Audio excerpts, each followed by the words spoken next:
Hi, today we look at the uncertainty principle. The last class we had seen the uncertainty principle. There we uh, denoted it as uncertainty principle 1, and in this video, in this class we say it is uncertainty principle 2. Okay, because this one, actually we have only one uncertainty principle. The first one, the uncertainty principle 1, that was actually derived using the concept of waves associated with the moving particles. Here, for deriving the same uncertainty principle, we are using the particle approach. Okay, we are not considering the particle as wave, we just consider it as a particle. Suppose we are looking at an electron using light of wavelength lambda. Okay, we are shining light onto the electron so that we can see it. Okay, we know we can see an object when light reflected from the object reaches our eyes. So we are looking at an electron. This is an electron moving, and photon, light falls on it. Light consists of photons, and we can see the electron. We can see the electron when we can see the light reflected, or the photon reflected from the electron. Okay. So here an electron is moving and photon falls on it, and this is the original momentum of the electron. Now when the photon falls on the electron, we know the photon has momentum h by lambda. So each photon has momentum h by lambda. So as photons bounce off the electron, what happens is it changes the momentum of the electron. Okay, it will be changing the momentum of the electron. So that is shown here. Here we have the electron moving, and the photon bounces off it, so it is moving towards the eye. That is shown here, eye. And in that process it changes the momentum of the electron. So we don't know how much that change will be. Okay, this is the direction of the final momentum of electron, and it can be any direction. The only thing is there will be change in momentum. So when photon bounces off the electron's original momentum, that will be changed. Okay. The exact amount of the change, delta p, that cannot be predicted, but it will be of the same order of magnitude as the photon momentum. We saw each photon of wavelength lambda has momentum h by lambda. So the exact amount of change of the momentum, that cannot be predicted, but it will be of the same order of magnitude as the photon momentum. Okay, so the change in momentum delta p, that will be h by lambda. Okay, it will be of the order of this h by lambda. Now, if you use light of wavelength lambda, a reasonable estimate of the minimum uncertainty, it will be one wavelength, one photon wavelength. Okay, so the minimum uncertainty will be one photon wavelength. So the uncertainty will be greater than or equal to this one wavelength. So if you use light wavelength lambda, a reasonable estimate of the minimum uncertainty in the measurement might be one photon wavelength. So we write delta x greater than or equal to lambda. So the minimum value is lambda, and uncertainty will be more than this. Okay. Now the shorter the wavelength, so if we decrease the wavelength, the smaller the uncertainty in location. So when the lambda decreases, the uncertainty in position, that also decreases, uncertainty decreases. Okay, but if we use light of shorter wavelength to increase the accuracy of the measurement, so that the uncertainty in position decreases, then there will be a corresponding decrease in the accuracy in momentum measurement, because momentum, uncertainty in momentum, that is h by lambda, that we have seen here. So if we decrease lambda to increase the accuracy of the position, we are actually increasing the delta p. Okay, delta p is h over lambda, so as we decrease lambda, delta p increases. Okay, so if you use light of shorter wavelength, delta x is decreasing, but delta p is increasing. Okay, now suppose we use light of longer wavelength, then what happens is delta p will be less, the uncertainty in momentum will be less, so we will get a more accurate momentum.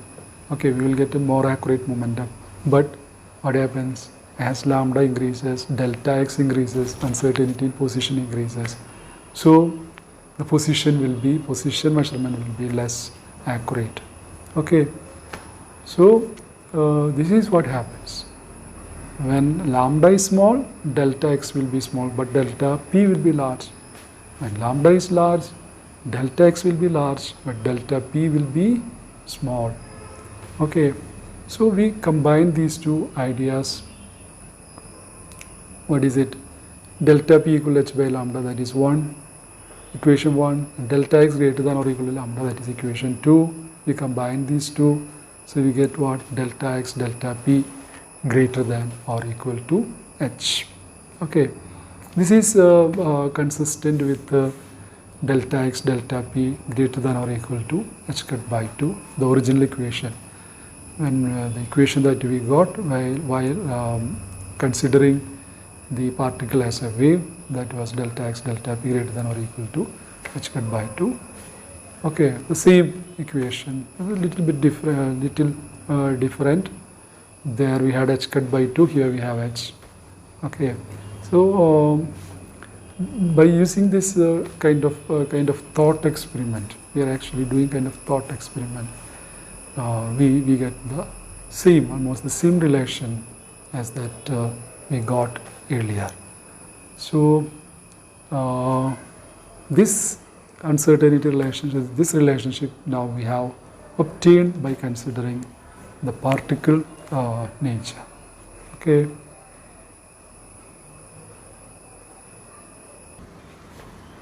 Now the uncertainty principle, that is actually a very useful tool. Several things can be understood on the basis of uncertainty principle. One example is given here. Nitrogen atom, we know its radius is approximately 5.3 into 10 raised to minus 11 meter. And using uncertainty principle, you can estimate the minimum energy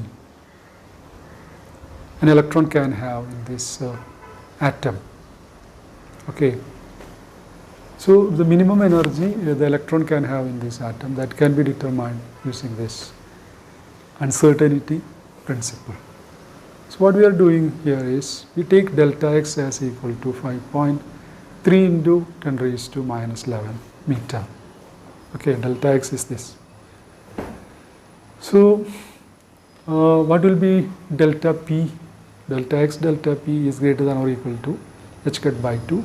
So delta p will be greater than or equal to h cut by 2 delta x. For delta x, I am giving 5.3 into 10 raised to minus 11 meter. Why we are taking delta x as 5.3 into 10 raised to minus 11 meter? Because the electron can be found anywhere within the atom. Its radius, its dimension is of the order of 5.3 into 10 raised to minus 11 meter.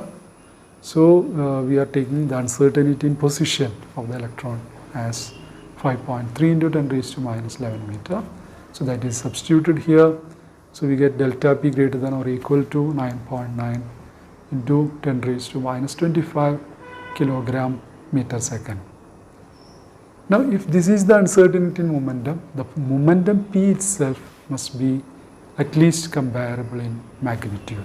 Momentum P itself must be at least comparable in magnitude.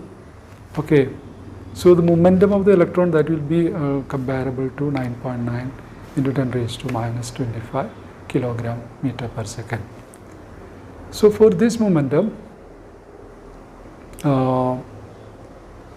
the electron behaves like a classical particle. The velocity corresponding to this momentum will be much less than the velocity of light.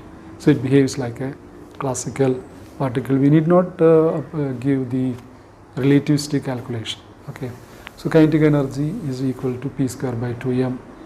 Okay, so that is P is greater than or equal to 9.9 10 raised to minus 25, that we substitute there. So kinetic energy much greater than this, so that is 5.4 into 10 raised to minus 19 joule. Okay, so kinetic energy, when you convert it into electron volts, it will be greater than or equal to 3.4 electron volt. Okay, so the kinetic energy of the electron, the minimum, if it is inside the atom of radius 5.3 into 10 raised to minus 11 meter is greater than or equal to 3.4 electron volt. So the lowest energy, according to uncertainty relationship, it is 3.4 electron volt. Now more accurate calculations that give the minimum energy of an electron in hydrogen atom is actually 13.6 electron volt.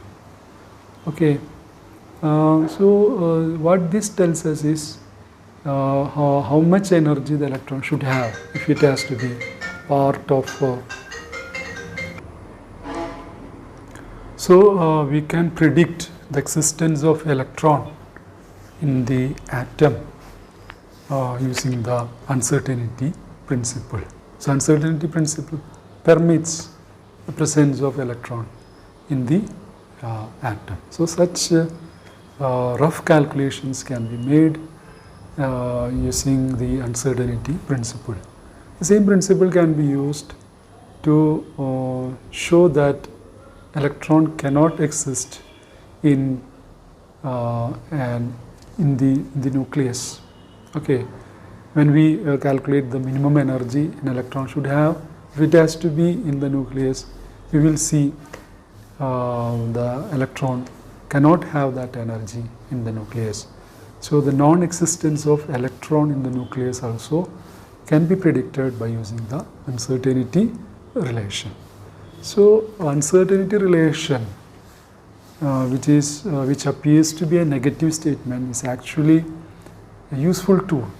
Okay, when we go through the statement, the statement as it says, it's impossible to determine the exact position and exact momentum of an object at the same instant.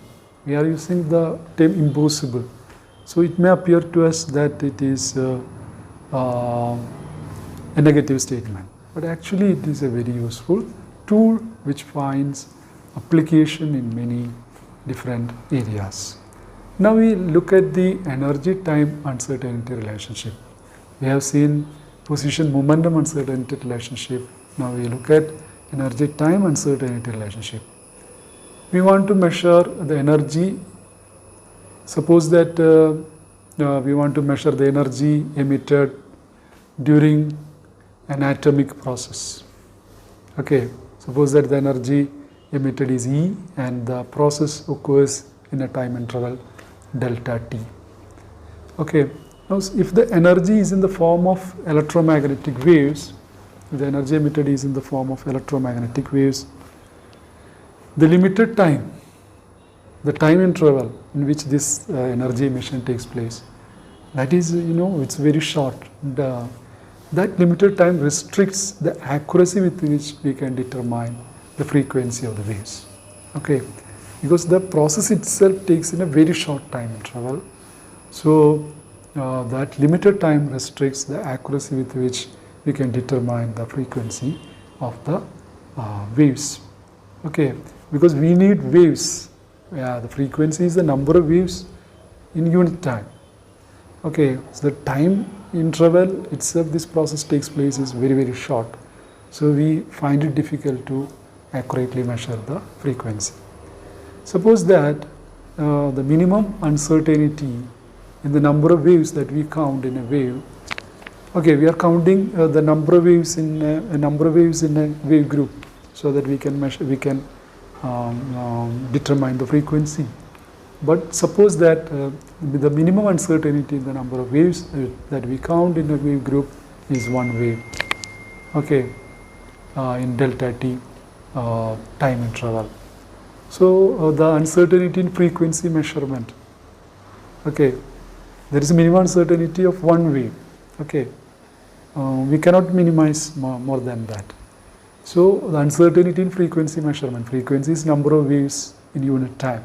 So delta nu, the uncertainty in frequency, that will be greater than or equal to 1 by delta t. 1 is that uncertainty, minimum uncertainty. Okay, so delta nu greater than or equal to 1 by delta t.